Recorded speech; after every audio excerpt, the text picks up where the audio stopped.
Welcome to the channel Complete Tech Review, and welcome to another walk around of the Hero Maestro Edge, which is in the 125cc variant, and this one is the FI model and comes with the new paint scheme which is called as Stealth Black.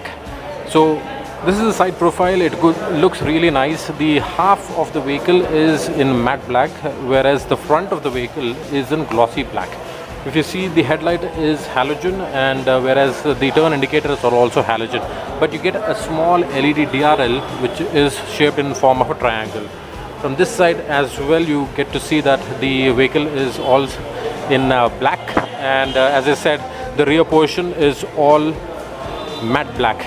So this is the rear profile, and I believe the entire rear light is all LED, but the turn indicators are all halogen.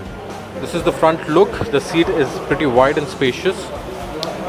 Coming to the instrumentation console, this is a BS6 engine which delivers around 9.12 PS of power at 7,000 RPM. This is the CVT gearbox. Basically, it's automatic. Rear suspension is the spring-loaded unit, which is having 5-step adjustability, and the rear brake is also the drum brake.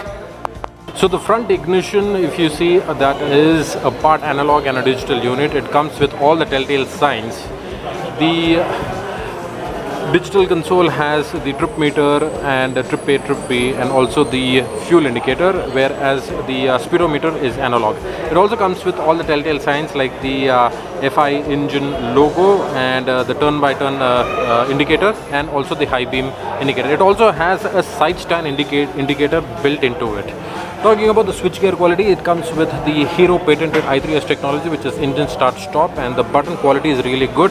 The pass switch is integrated into the headlight switch, so this is how you engage it, and that's the light.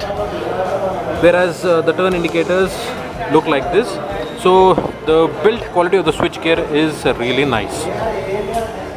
Capacity is close to 5 liters, and as I mentioned that it has an external fuel lid, so which is good. The grab rail handle also is really good and chunky.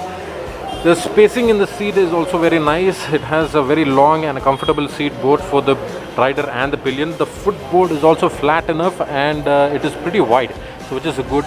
The front has a hook, and this one takes around, I believe, 1.5 to 2 kgs, and it also has the under seat hook for the under luggage. Under storage also is seems to be pretty good, and it gets the optional USB charging port, which is also nice. But additional thing is that it gets 2 helmet clip holders, so which is nice. So you can clip your helmet and then lock it. So that's also a nice thing. It also gets the light for the under seat storage, which is also nice. So now you don't have the fuel tank over here. So with the tires, which are tubeless, these are 90 by 90 front, and this comes with alloys. The braking, there are 2 variants. One is the drum variant, which gets the 130 mm drum, and this one comes with the disc. So the disc is available. So the drum variant comes with combi braking system as well, and the rear of the vehicle, the rear tire is, I believe, 90 by 100, so which is a wider tire, and the braking is drum, and it gets 130 mm unit. As I mentioned, the rear comes with the telescopic suspension, which is good, and the rear is a spring-loaded unit, and the front is a telescopic suspension.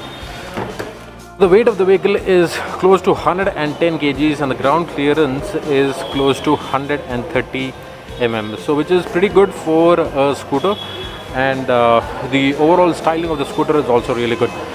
The body panels are all fiber, so that is the weight advantage, and hence you get a claimed mileage of around 45 to around 50 kilometers per liter. Purely depends on how you ride. The footrest for the rear passenger is made up of aluminum, and it comes with a reassuring click. Again, the build quality is really nice.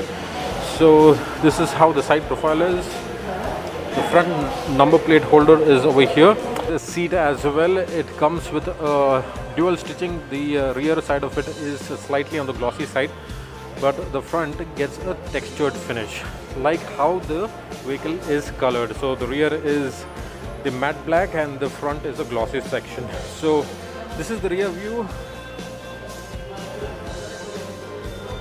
So as I said, the C key is an integrated system where you can open your petrol lid, the under seat storage lid, and also the ignition on off plus the handle lock. So it is a pretty chunky looking key as well.